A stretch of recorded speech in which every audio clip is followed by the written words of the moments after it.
El 1 de abril de 1939 termina la Guerra Civil, en la que han muerto alrededor de 300.000 españoles.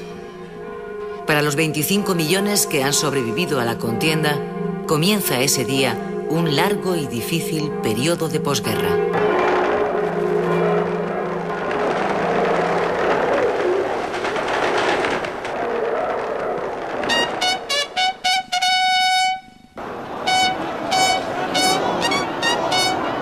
Para celebrar su victoria en una guerra que ha enfrentado a los españoles durante 3 interminables años, el general Francisco Franco, llamado también el Caudillo, preside en Madrid, el 19 de mayo de 1939, un gran desfile militar que dura 5 horas.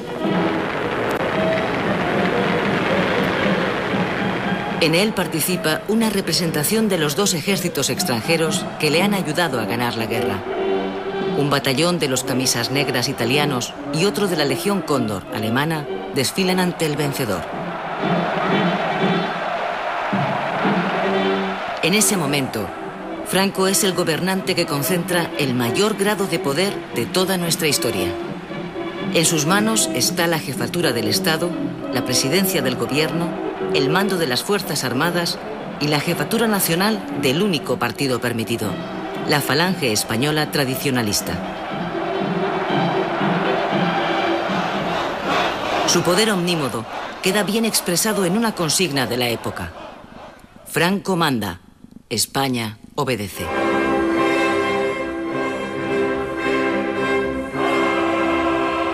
Al día siguiente del desfile de la victoria, Franco recibe la bendición de la Iglesia española.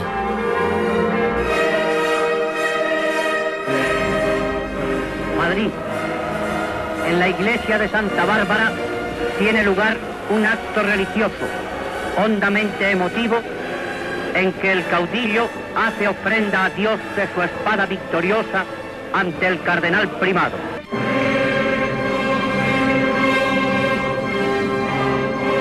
El nuevo Estado, que se declara confesionalmente católico y defensor de la fe, devuelve a la Iglesia Católica el poder y la influencia perdidos durante la República.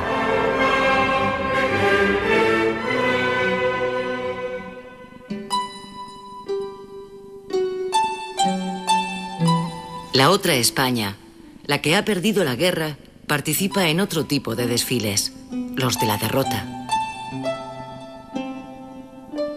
Cerca de 500.000 de españoles huye del país en dirección a Francia. En la misma frontera, las mujeres y los niños son separados para ser enviados a refugios del interior. La mayoría de los hombres son recluidos en campos de refugiados, casi campos de concentración, en playas francesas del Mediterráneo. Los más afortunados marcharán a América.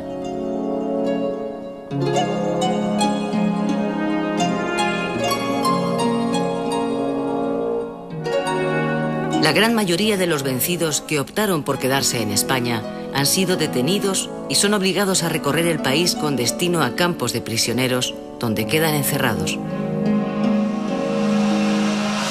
En un primer momento, las plazas de toros y los campos de fútbol se convierten en depósito de los más de 300.000 prisioneros.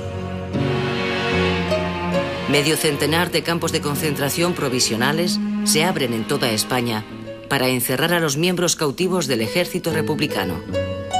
El siguiente paso es la depuración de responsabilidades políticas.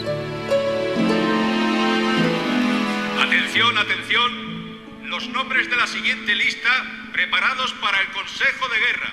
Alrededor de 40.000 presos son condenados a muerte y fusilados en los años que siguen al final de la guerra. Fallamos que debemos condenar y condenamos al procesado como autor de un delito de adhesión a la rebelión a la pena de muerte.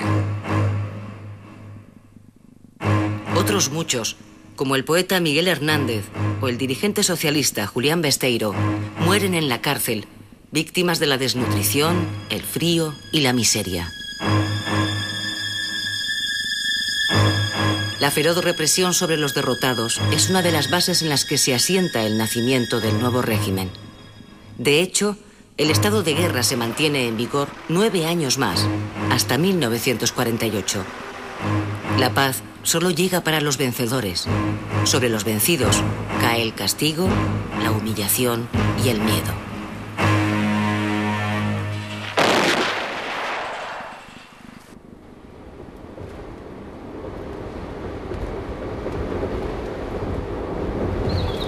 Franco implanta en España un Estado de tipo totalitario.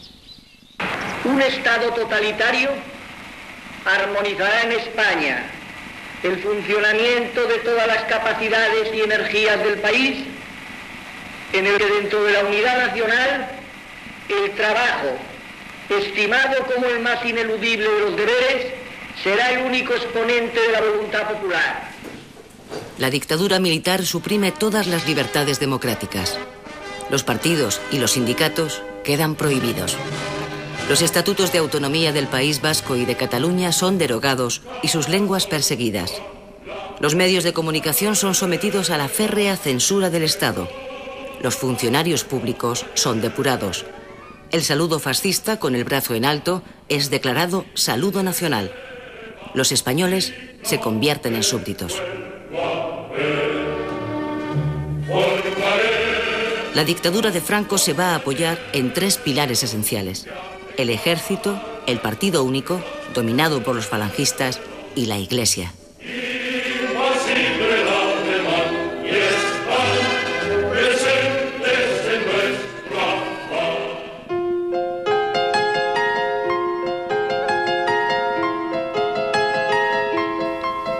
La España del año 39 es un país en ruinas, económica y humanamente destruido, moralmente quebrantado y desgarrado en lo más hondo de su ser. La pobreza, el hambre, las enfermedades y el miedo son la trágica compañía diaria de unos supervivientes que no tienen tiempo ni de llorar a sus muertos. Continuar viviendo, dolorosamente, es la larga y difícil tarea que tienen por delante. Todos están muertos. Muertos los que han muerto. Y muertos los que han quedado vivos. Que viven como si los hubiesen matado.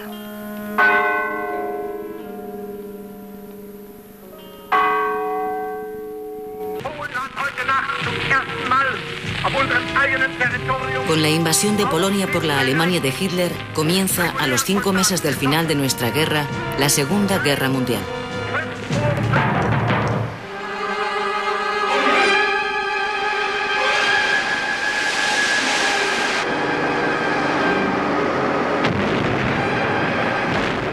En los campos de batalla del mundo se dirime una lucha a muerte entre tres concepciones del orden político: el fascismo, el comunismo y la democracia.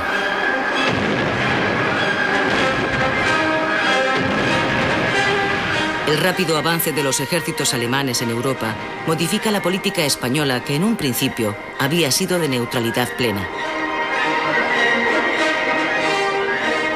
Pero el convencimiento de Franco de que la Alemania nazi ganaría la guerra y su interés en establecer un nuevo imperio español en el norte de África le hacen variar su política exterior para alinearse con Alemania. Octubre de 1940. Hitler y Franco se citan en Hendaya para celebrar una decisiva entrevista. Se va a abordar la entrada de España en la guerra.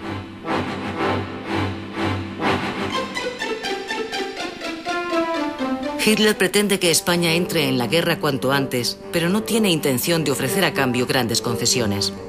Franco aspira a que se le cedan las posesiones de Francia en el norte de África.